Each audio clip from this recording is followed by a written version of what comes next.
George Gopen here. We're going to begin our journey into the wasteland of T.S. Eliot. But before we get to his first line, I'd like to go back to 10 lines of poetry I read for you in our last hour together by a well-respected but pretty dull poet of the turn of the century named Stephen Phillips. He had a good reputation, and by 1907, people thought he was one of the best poets around. He wrote a book called New Poems, and I just opened to the middle of the book and took the first poem I saw. And I read you 10 lines out of a 5-page poem. And they're completely typical of what Eliot was just tired of with what 19th century poetry had become at the beginning of the 20th century. Because it's such a good example of it, I thought I'd bring it up here.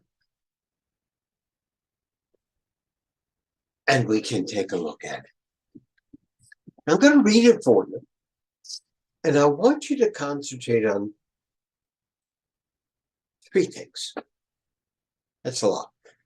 Number 1, the inevitability of the rhyme. 10 lines of poetry. There are 5 heroic couplets, 2 lines of iambic pentameter that rhyme with each other. So 5 subdivisions of the line ending in a word that's going to rhyme, followed by 5 subdivisions of the line that ends in a word that completes the rhyme. Ba-ba, ba-ba, ba-ba, ba-ba, ba-rhyme. Ba-ba, ba-ba, ba-ba, ba-ba, ba-rhyme. And there are 5 of those couplets. So I want you to have that sense of, oh, the rhyme is coming, or, oh, we're setting up the rhyme. Secondly, I'd like you to hear the inevitability of the control of the concept of 5 poetic feet, 5 units. You see, if a poet is trying to fill up the 5 feet and is trying to make sure the thing rhymes, and you can hear the poet doing that, your mind isn't where it's supposed to be. It winds up just sounding all very fancy and convoluted and poetic. And the third thing you might pay attention to, but I'll point it out later, so maybe don't bother, is how the sounds repeat themselves a lot. We call the repetition of consonant sounds alliteration.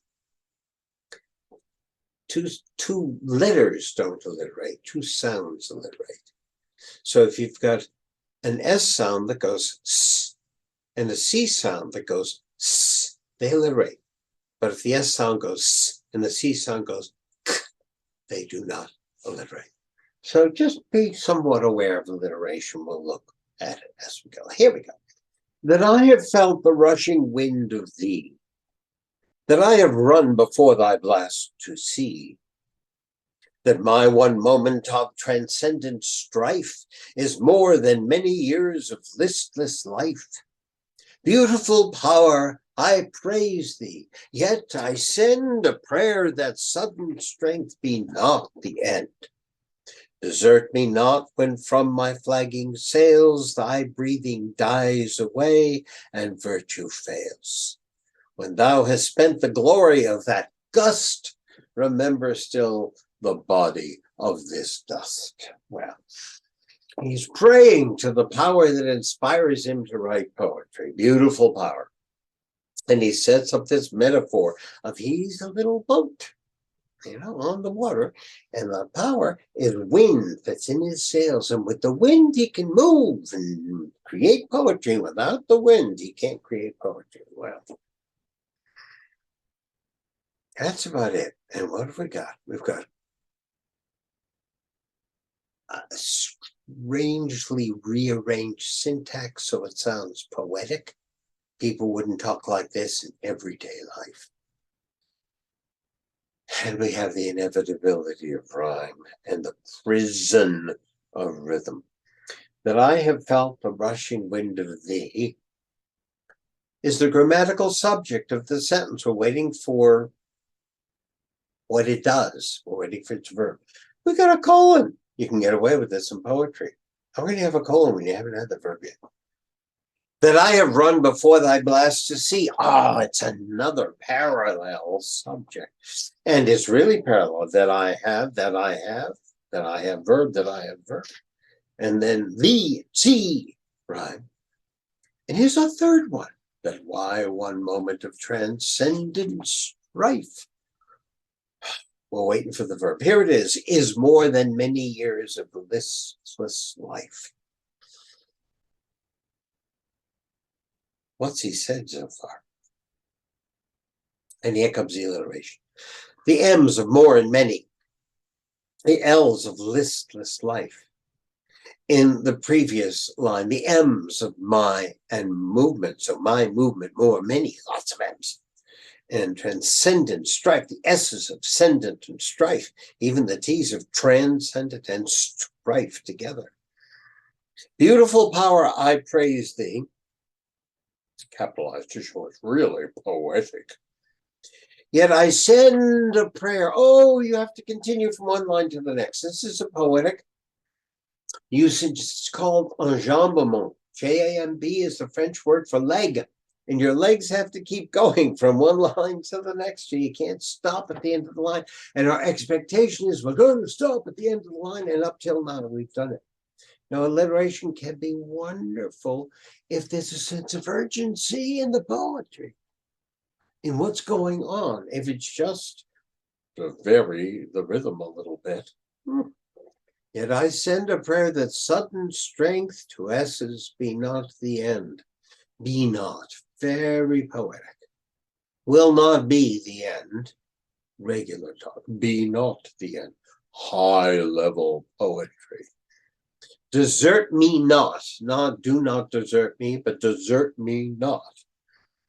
When from my flagging sails, a couple of F's, the from and the flagging, thy breathing dies away and virtue fails. And flagging and fails alliterate, and V and F talk to each other in a kind of semi-alliteration. Same motion of the mouth, one is voice, one is not voice. When thou hast spent the glory of that gust, a couple of G's in the glory of the gust. Now what's going to rhyme with gust? There are only 2 or 3 possibilities. Remember still the body of this dust. Well, the body made up of this dust. Why all the fuss and bother? Who's interested in this poem other than the poet? He's writing a prayer to a power to keep on inspiring him. Well, apparently the power took a vacation when he wrote these 10 lines. Now let's turn to T.S. Eliot and see what's going on at the beginning of his poem. I'm going to read you the first, I'm going to make up a word here, stanzagraph. He writes in paragraphs. He writes in paragraphs that you can see on the page. Either he gives you extra space between this one and the next one, or he changes the length of the lines here. 5 length line, or 2 length line, and you can see it on the page. Now, they're not paragraphs because that's a prose word. They're not stanzas because that's a poetic word that has to do with separate units which are like each other. So I'm making up this new word for us, stanzagraph, to refer to any unit that Eliot has before he changes to a completely different kind of unit, and you can see it. So I'm going to read, it'll be a few pages on our screen. I'm going to read the first unit. April is the cruelest month, breeding lilacs out of the dead land, mixing memory and desire, stirring dull roots with spring rain. Winter kept us warm, covering earth in forgetful snow, feeding a little life with dried tubers. Summer surprised us, coming over the Starnberger See with a shower of rain, We stopped in the colonnade and went on in sunlight into the Hofgarten and drank coffee and talked for an hour. Bin gar kein Russen, stamm aus Litauen, Ex-Deutsch. And when we were children, staying at the Archduke's, my cousin's, he took me out on a sled and I was frightened. He said, Marie, Marie, hold on tight, down. In the mountains, there you feel free. I read much of the night and go south in the winter.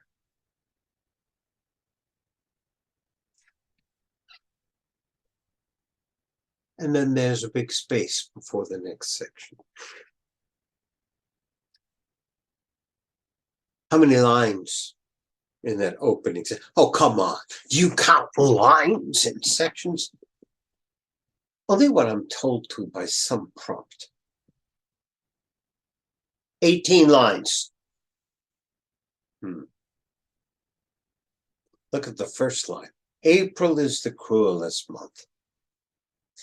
Anybody who was into poetry at that time, we've lost touch with it. The last 20, 30 years, poetry classes tended to disappear at colleges. People who had ever read Chaucer's Canterbury Tales, it was the day when everybody who studied English read it, or parts of it, know the opening. Van der April with the shorter solta, the drochte marcha perse to the rota, and bathed every vein in sweet liquor, of which that you are shown the list of them. When on that April, when that April, with its showers comes and undoes the drought of March. April is the cruelest month. It's a surprise for everybody the first time they read the poem. April's the beginning of spring. April's when it gets nice again. April's brings showers because in the winter, things had dried up. Of course, there was snow. And April brings flowers, showers, and flowers. They rhyme so often in poems. So to start out with April as the cruelest month is to start out with the shock of the senses. April is the cruelest. Why should April be thought of as cruel? We're going to be told. Breeding lilacs. Here's enjambment. We can't read this line. April is the cruelest month breeding. April is the cruelest month breeding. You could read it as 5 if you wanted to. But April is the cruelest month. Reading, you could read it in 3 or 4. April is the cruelest month. Reading, it's a strange music. It could go in many different directions. Reading lilacs out of the dead land. This, the burial of the dead is what number 1 is called. Reading lilacs out of the dead land. Lilacs, nice. And those lilacs smell so beautifully in the spring. They really tell you spring is here. If you've got spring allergies, they really are a problem. For me, April is the cruelest month because I have bad spring allergies. But reading lilacs out of the dead land, well, you would think that'd be good. Resurrection.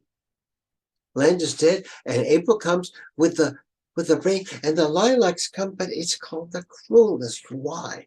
Mixing memory. Genre again. And yet, reading and mixing look like a rhyme, but they can't be read as a rhyme. We do not read it reading and mixing. So we've got rhyme, but it's a rhyme. And we've got a line ending, but it doesn't end.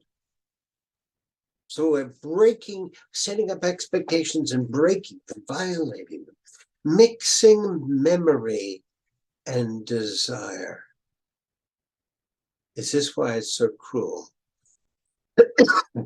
mixing memory and desire. What are those two emotions? Memory sends us back in time. We remember things that have been, that are in the past. Desire sends us forward in time, into the future. And that gets all mixed up in the present moment. And if the present moment is April, it's cruel because the memory of what has been and the desire for what could be, has been and the could be, are emotionally difficult to deal with. Maybe I should have been left dead, says the word. I was born in spring. I lived and thrived in summer. I was harvested in the fall, and I died in winter. That's a life, and the life is over. Let me be dead. Why do you have to come, April, you cruel month, and breed lilacs and mix the memory of what was? And I've made my peace with it, and the desire of what should be or might be. And why should I desire when it's going to die again anyways? A desire for death. Have we heard about that? Sure, already. The Sibyl at Cumae. Before page 1 of this poem, there she is. Sibyl, what do you wish? Say the young men. And the many hundred years old Sibyl, who's seen it all and understands the patterns of life, and therefore is thought to be able to possess the power to predict the future, responds, I wish to die. The year, I died, says the year. Why are you waking me up again, says the earth. Do I have to go through this again just to die again? It's right after World War I. Civilization has almost died. Why do we have to wake up again? April is the cruelest month.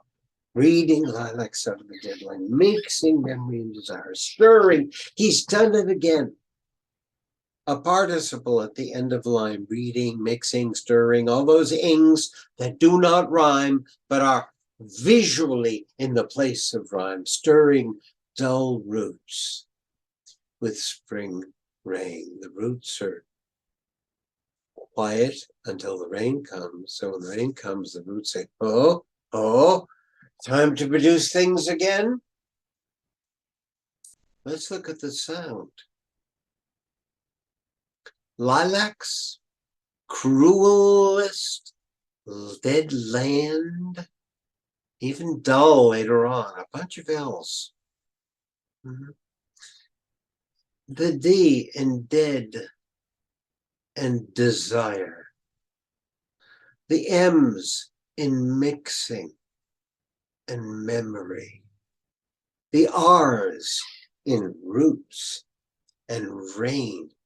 We've got as much alliteration here as Stephen Phillips ever used. But here it packages these 4 lines. It's not there on display for how bright the poet is, how fancy the poet is. It makes a unit of these 4 that begs to be a unit and always continually destroys your sense of being able to do it. You want to get to the end of the line and you keep leaning and you keep leaning and you keep leaning. And that goes along with the emotion of what's being talked about. I have died and I have to keep living.